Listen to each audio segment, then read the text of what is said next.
मन में जब अहंकार आता है तो भगवान भक्त से दूर हो जाता है। एक गोपी को लेकर के मेरे प्रभु गोविंद यहां से अदृश्य हो गए।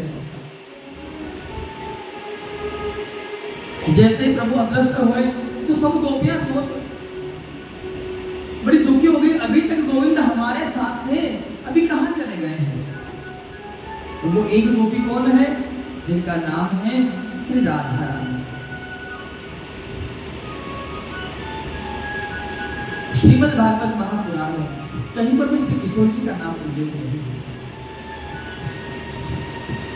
एक और रह गई गुरु जी, मंदिर में बैठी है अंदर, समझ गए? इसको आइए बोलो भक्त वत्सल भगवान की। उल्लेख प्रसंग किया है कि श्री राधा रानी को लेकर के गोविंद अदृश्य हुए हैं और जैसे ही सब गोपियां भगवान को श्री किशोर जी को ढूंढना प्रारंभ किए हैं। राधा रानी के मन में अभिमान हो गया किस बात का कि भगवान हमसे इतना प्रेम करते हैं, इतना स्नेह करते हैं, तो देखो सब गोपियों को त्याग कर आज भगवान मेरे साथ है। जैसे ही ये बात कही, राधा रानी ने कृष्ण से कहा, बोले अगर आप हमको और आगे लेकर के चलना चाहते हो, हम थक गए हैं, हमको पीठ पर उठा कर हमको उठा के ले चलो। गोविंद ने कहा काम करो, हमारे पीठ पर बैठ जाओ, उसे उठा के ले जाएंगे आपको हम। अब जैसे ही ऊंचे किले पर किशोरी चढ़ी है और गोविंद के ऊपर जैसे ही बैठने का साहस किया, गोविंद अदृश्य हो गए और रात देश में पृथ्वी पर गिर गई किशोरी जी। अब सब गोपियां गोविंद को ढूंढ रही है, वहां श्री किशोरी जी भी गोविंद को ढूंढना प्रारंभ की।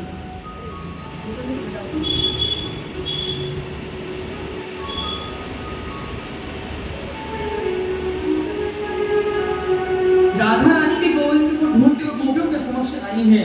गोपियों ने कहा, अरे किशोरी जी, वो गोविंद तो आपके साथ है, कहाँ भयो है, आप कैसे अकेली हो? किशोरी जी ने कहा, कहा बताएं हम आपको, हमारे साथ तो वो ठाकुर जी थे, लेकिन जैसे आपको छोड़कर वो गोविंद गए हैं, वैसे ही उन्होंने हमको भी छोड़ दिया। समस्त गोपियों ने मिलकर के श्री किशोरी जी सहित मिलकर के यहाँ गोपियां जमुना जी से पूछ रही, लताओं से पूछ रही है, पेड़ों से पूछ रही कि आपने कृष्ण को कहीं देखा है क्या? लेकिन सब निशब्द है, कोई नहीं बोल पाया। सब गोपियों ने मिलकर के 19 मंत्र से यहाँ पर एक गीत गाया है, जिसे श्रीमद् भागवत महापुराण में गोपी गीत कहा है। श्री गोपी उवाच जयति तेधिकं जन्मना व्रज शयति इंदिरा शाश्वती जयति तेधिकं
सूरतनाथ पे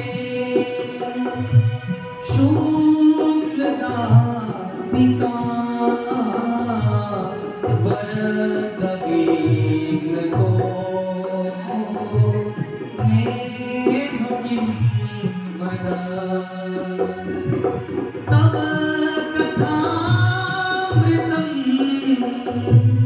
तत्त्वजीवनम्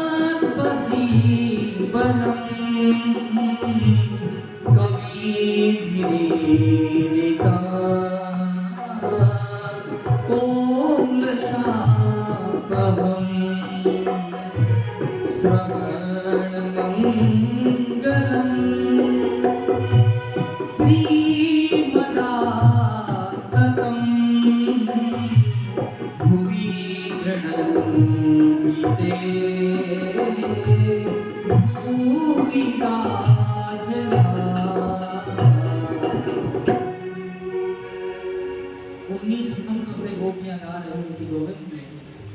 हम तुम्हारे हैं प्रभु जी, हम तुम्हारे हैं, हम तुम्हारे ही रहेंगे ओ मेरे प्रियतम। 19 मंत्र से भगवान की प्रार्थना करी है। वर्णन करते हैं जिस प्रकार जल से बाहर आकर के मछली जटपटाना प्रारंभ कर देती हैं, उसी प्रकार सब गोपियां जटपटाने लगी हैं। मेरे ठाकुर जी महाराज का प्राकट्य हुआ। दो गोपियों के बीच में एक भगवान श्री कृष्ण का प्राकट्य हुआ है। अब महाराज प्रारंभ हुआ है तो कैलाश पर्वत पर है माता पार्वती अपनो श्रृंगार कर रही है। माथे पे दुनिया लगाई है, हाथ में कंगन पहनी है, खूब सुंदर श्रृंगार कर 16 श्रृंगार करके जैसे माता पार्वती तैयार हुई, भोलेनाथ ने कहा देवी कहा बात है, ऐसो सुंदर श्रृंगार करके तुम कहाँ को जा रही हो? अरे इतना सुंदर श्रृंगार तो अपने ब्याह में भी नहीं करके आई थी तुम, ऐसो श्रृंगार करके कहाँ को जा रही है? पार्वती जी ने कहा प्रभु आपको बताए ठाकुर जी वृंदावन में महाराज मचा रहे हैं, सो महाराज में जा रही हूँ। भोले बाबा ने कहा तो देवी हमको भी अपने साथ लेकर के हम भी चलेंगे महाराज में। माता पार्वती ने कहा प्रभु आपको नहीं ले जा सकते। बोले क्यों? बोले वहां पर पुरुषों का आना निषेध है। बोले बाबा ने कहा कुछ भी प्रयोग कर, कुछ भी प्रयोजन बना हमको साथ में लेकर के चलो। तो माता पार्वती ने कहा देखो प्रभु मैं नाचू तो कोई बात नहीं, ठाकुर जी नाचो तो भी कोई बात नहीं, लेकिन थे नाचो तो भगवान शंकर जी क्या करते हैं? महाराज थे तो नाचो तो महाराज पूरी धरती उथल हो जाए। आप तो अठे रहो, खूब समाधि में बैठ के राम राम भजो, मैं जाऊं।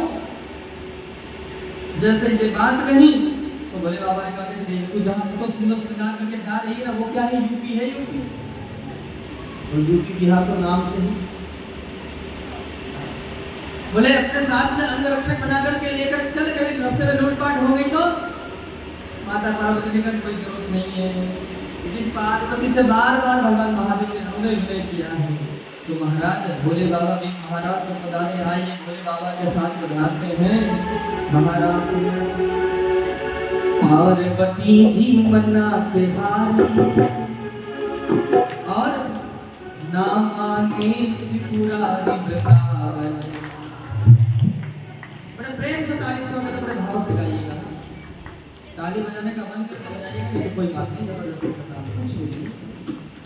एक दिन शिव भोले भंडारी बन करके ब्रजनारी वृंदावन आ गए हैं, वृंदावन आ गए हैं, वृंदावन आ गए हैं, वृंदावन आ गए हैं। पार्वती जी मन्ना तुम्हारी, पार्वती जी मन्ना तुम्हारी, नामाने त्रिपुरारी वृंदावन आ गए हैं, शिव भोले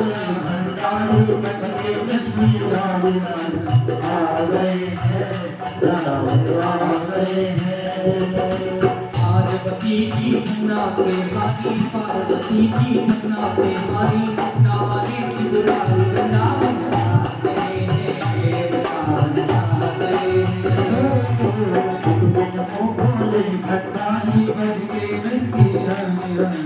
रही है वृंदावन आ जय गए हो।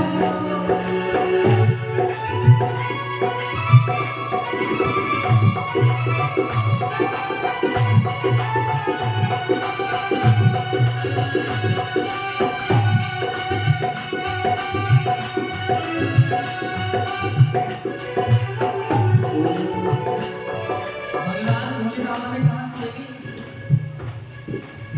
पार्वती से बोले मैं भी चलूंगा तेरे साथ में, तेरे साथ में वो पार्वती से बोले मैं भी चलूंगा तेरे साथ में, तेरे साथ में। राधा सब श्याम नाचे मैं भी नाचूंगा तेरे साथ में, तेरे साथ में। राधा सब श्याम नाचे मैं भी नाचूंगा तेरे साथ में, तेरे साथ में। और दास रचेगा मुझ में भारी, दास रचेगा मुझ में भारी, ये दिखाओ प्यारी वृंदावन आ गए हैं, वृंदावन आ गए हैं। एक दिन को भोले भंडारी बन गए वृंदावन, वृंदावन आ गए हैं, वृंदावन आ गए हैं।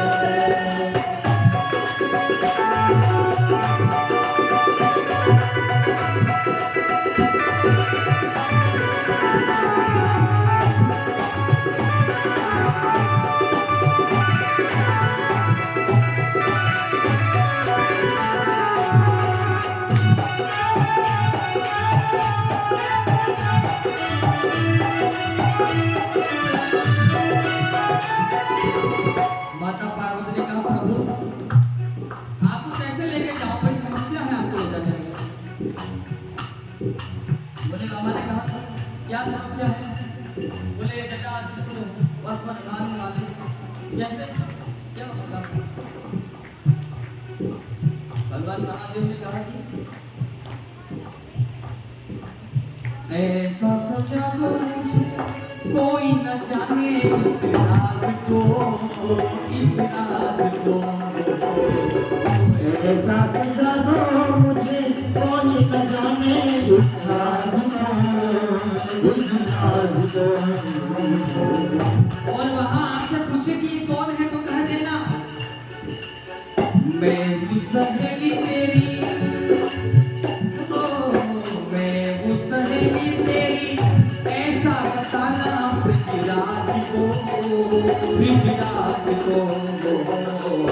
मैं हूँ सहेली तेरी, ऐसा बताना ब्रजराज को, ब्रजराज को। लगा के बिंदिया पहन के साड़ी, और लगा के बिंदिया पहन के साड़ी, चाल चले मतवारी वृंदावन आ गए हैं, वृंदावन आ गए हैं। एक दिन को भोले भंडारी बन के वृंदावन आ गए हैं, वृंदावन आ गए हैं। पार्वती जी मनाते भारी नावाने त्रिपुरारी वृंदावन आ गए हैं, वृंदावन आ गए हैं। पार्वती जी मनाते आई नामाने पुरारे वृंदावन आ गए हैं, वृंदावन आ गए हैं।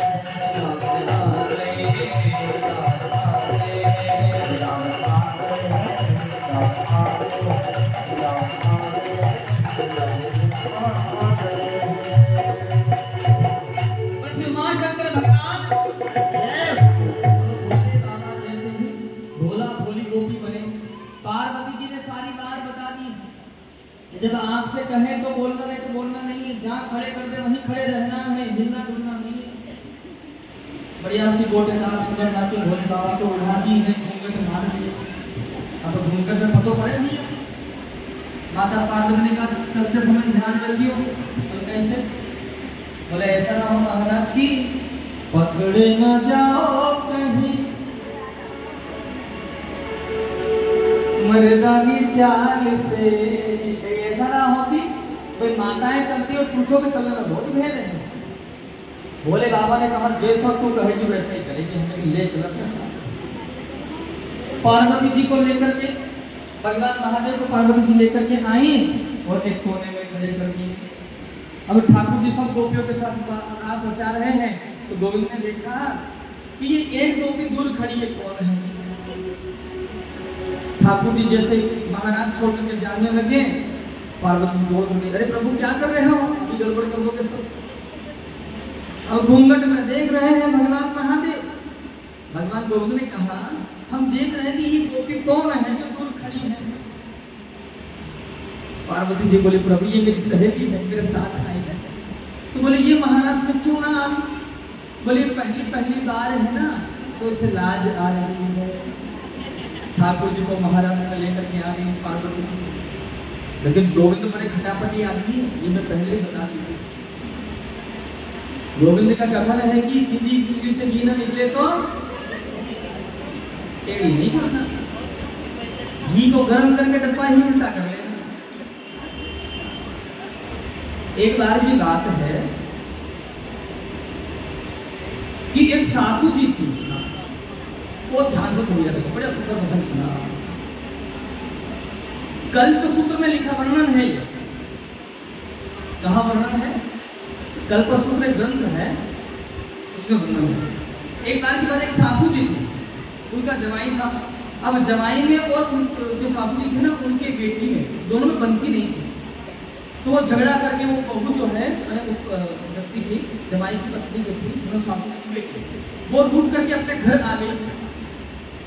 अब बेचारा जवाई बहुत दिन तक तो उसकी आँख लगा के बैठ रहा, आ जाए तो बढ़िया, आ जाए तो बढ़िया, आ जाए। बेचारा लेने गए, अब जब लेने गया तो सासू जी को बड़ा गुस्सा था उसके ऊपर।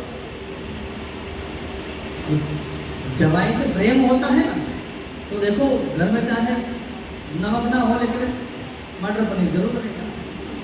जवाई जी आए हैं, और जब प्रेम नहीं हो तो महाराज चाय पिला के भी दिखा दे देते, क्यों आपके यहाँ नहीं? अब जवाई जी आए, लेने के लिए आ गए भैया, और सासू जी बड़ी गुस्सा थी जवाई जी पे। रात उनके जवाई जी, अब रात उनके तो भोजन तो कराना ही पड़ेगा ना, रात में गए तो। अब पहले का समय था, 2-3 सफर में लगते थे। अब जवाई जी रात का समय भोजन बनाया, तो माता सासू ने क्या किया कि खिचड़ी बनाई, चावल की खिचड़ी बनाई। तो जवाई जी क्या करें, रसोई तो कभी घर में सामान है नहीं, खिचड़ी है, खाओगे? तो भूखा क्या नहीं कर, खा लेते। अब जैसे ही खिचड़ी बन गई, तो सासू जी ने कहा, उस थाल में उस खिचड़ी को खाली कर दी, और उस थाली में आगे लाइन खींच दी सासू जी ने। जवाई जी, इधर की खिचड़ी आपकी है और इधर की हमारी है, ठंडी होने के बाद तो ले लेना। जवाई जी ने कहा, सासू जी थोड़ा घी डाल देते इसमें। खिचड़ी के साथ कुछ है नहीं, तो घी ही डालो एक चम्मच। बोले, बेटा क्या करें, दूध घी तो है नहीं घर में। जवाई जी ने ऊपर देखा तो छीका डिब्बा रखा है। बोले, डिब्बा तो रखा है बेटा, लेकिन उसमें घी नहीं होता, ऐसे चीटियां ना हो जाए उसमें। अभी था लेकिन 2 दिन पहले खत्म हो गया। जवाई जी ने कर दिया। सासू जी महाराज जैसे बाहर गई, जवाई जी ने देखा, उतार के देखा, वो घी का डिब्बा भरा पूरा। जवाई जी देखा, ऐसे ना नहीं बढ़िया। जवाई जी ने, सासू जी आए, एकदम उस डिब्बे को आग पर रख दिया, पहले चूल्हे पर बना, वो आग में रख दिया, वो घी गर्म हो गया, बर्तन गीला हुआ, गर्म हुआ तो घी, अब आस पास घी पतला हो गया ना, जमा हुआ था। तो अब सासू जी आग और फिर डिब्बा उठा करके जवाई जी ने ऊपर रख दिया। जवाई जी ने बोला सासू जी से, सासू जी डिब्बे में थोड़ा बूंद 2 बूंद हो वही गिरा दो, तो ज्यादा ना हो तो 2 बूंद ही सही, अरे कुछ तो गिरा दो। बोले, बेटा, और सासू को आया गुस्सा, वो चिड़ी हुई तो थी, उठी एकदम से, डिब्बा उठाया, ढक्कन खोला, देखा ही जवाई से बात, डिब्बा खोल के उल्टा कर दिया। तो क्या है इसमें, कैसे बिना देखे डिब्बा उल्टा किया, तो पिघला हुआ थम से घी में आगे गिर गया। अब सासू जी क्या कर रही है, उसमें लाइनें खींच रही है, घी तो गिर गया। बेटा, ये घी की सासू जी ने अपनी ओर कर दिया, और सूखा चावल एक तरफ कर दिया, उसमें लाइनें खींच ली सासू जी ने। बेटा देखो, बेटा मेरी बेटी बहुत भोली, ऐसे बोलते जा रहे, लाइनें खींच रही है। होता है ना, माता है, गेहूँ साफ करके बातें करती जाएगी और गेहूँ साफ करती जाएगी, दुनिया की चुगली कर लेती। देखो बेटा, मेरी बेटी बड़ी भोली है, थोड़ा प्यार से रखना, अभी नादान है, थोड़ा प्यार से रखना, उसको अपने माता पिता से बोलना समझाए, उसमें लाइन खींच खींच के की अपनी ओर कर सब जमाए देने का, रुक जाओ माता के हाथ हटा। बोले आज तक ये भूल चूक लेनी देनी और हाथ बढ़ा दिया उन्होंने उसके अंदर, सब बराबर कर दिया। तो बोले ना तो तुम्हारी ना हमारी, आज से जिंदगी फिर शुरू करते हैं, वो सब की को घमल कर दिया समाज ने, तो आधा हमको खाली कर दो अब इसमें से। तो क्या है इधर भी तो पार्वती सीधा पड़ा करके लाइन, अब वो खड़े हैं ठाकुर जी महाराज में आगे, बोले अभी गड़बड़ कर देंगे सब। तो ठाकुर जी बड़े पड़ी आके, ठाकुर जी ने देखा बंसी बजाते बजाते ठाकुर जी की नजर गई भोले भोली गोपी के पांव की ओर। तो भोला भोली गोपी के पांव कैसे हैं? अंग भभूति रमावे जोगी, बस पाउडर लगाते हैं शंकर भगवान, तो पांव कैसे हो रहे हैं? बिल्कुल सफेद झंडे भूरा। और माता श्रृंगार करती है तो पांव कैसे रखती है? काले। कैसे रखती? तो श्रृंगार करती, 16 श्रृंगार में पांव को रंग में करती है ना, कैसा रंग लगाती है? लाल रंग लगाती है। कन्हैया ने देखा सब गोपियों के पांव देखे तो बिल्कुल लाल, और भोला भोली गोपी के देखे तो बिल्कुल सफेद। बोले ऐसी क्या बात है भाई? मैं ठाकुर जी ने फिर देखा मोहन ने जब, समझ गए वो सारी बात को, सारी बात को। ऐसी बजाई बंसी सुध बुध भूले भोलेनाथ हो, भोलेनाथ हो। और क्या हुआ? सर से खिसक गई जब मुस्काए बनवारी, वृंदावन आ गए हैं, वृंदावन आ गए हैं। भगवान महादेव कैसे ही पल्लू सर से नीचे खिसका, कन्हैया ने कहा बाबा आप। हम शंकर भगवान नीचे नीचे सर करे हुए, पार्वती से इशारा किया कि देख ले ये तो करवाया ठीक नहीं हुआ है। पार्वती जी कहती प्रभु क्यों शोक प्रकट करते हो? अरे एक दिन आपके लिए भी तो भगवान मोहिनी रूप धारण किए थे, उनको तो कोई लाज नहीं आई है, और आपको इतना शोक हो रहा है। तब भोले बाबा पसंद हुए और महाराज भी सम्मिलित हुए हैं। 6 महीने तक ये महाराज की लीला प्रभु की चली है। समय समय में होत है, समय समय की बात, और एक समय को दिन बढ़ो तो एक समय की बात। दिन जब बड़ा होता है जब मेरे राघव का प्राकट्य होता है, और रात्रि जब बड़ी होती है गोविंद का महाराज होता है। कामदेव महाराज आए हैं, बोले प्रभु ये स्त्री और पुरुष का समागम है, मेरा अवश्य यहाँ पर मैं हम अवश्य आएंगे। भगवान गोविंद ने कहा कि ये आत्मा और परमात्मा की शुद्ध महाराज है, इसमें विषय कामना नहीं है। कामदेव महाराज ने कहा प्रभु अगर हम आपसे हार गए तो आपके दास बन जाएंगे। गोविंद ने जब ये बात कही तो कामदेव महाराज ने प्रभु से कहा प्रभु अगर हम आपसे हार गए तो आपके पुत्र बन जाएंगे। और कामदेव महाराज यहाँ पर भगवान गोविंद से हार जाते हैं। परिणाम स्वरूप यही कामदेव महाराज भगवान के प्रथम पुत्र बनकर के पधारते हैं। ऐसी कथा का यहाँ पर निरूपण है। यहाँ से आगे वर्णन करते हैं। एक शंखचूड़ नाम का व्यक्ति आया है। भगवान महादेव का एक नाम होता है गोपेश्वर महादेव भगवान। बोलिए श्री गोपेश्वर महादेव भगवान की जय हो। ब्रज में आज भी आप दर्शन करने जाओगे तो भगवान श्री गोपेश्वर महादेव के आपको दर्शन होंगे। ऐसे भगवान महादेव की कथा का निरूपण है। कंस ने एक भेजा है जिसका नाम है शंखचूड़। प्रभु ने उसका उद्धार किया। मायासुर नाम का व्यक्ति आया, उसका भी प्रभु ने उद्धार किया है। अष्टासुर नाम का व्यक्ति आया, गोविंद ने उनका भी उद्धार किया। जब तीनों दैत्यों का प्रभु ने पृथक पृथक उद्धार किया सो नारद जी महाराज आए हैं। नारद जी महाराज आकर के ठाकुर जी को प्रणाम किए। बोले प्रभु आप इसी प्रकार लीला करते रहोगे क्या? उस दुष्ट कंस का कब उद्धार करोगे ना? जैसे ही ये बात कही सो गोविंद कहते हैं आप हमारे लिए स्थान को बना दीजिए। जब आप हमारे लिए स्थान बनाओगे तब हम अवश्य ही आएंगे और उस दुष्ट कंस का उद्धार करेंगे जी।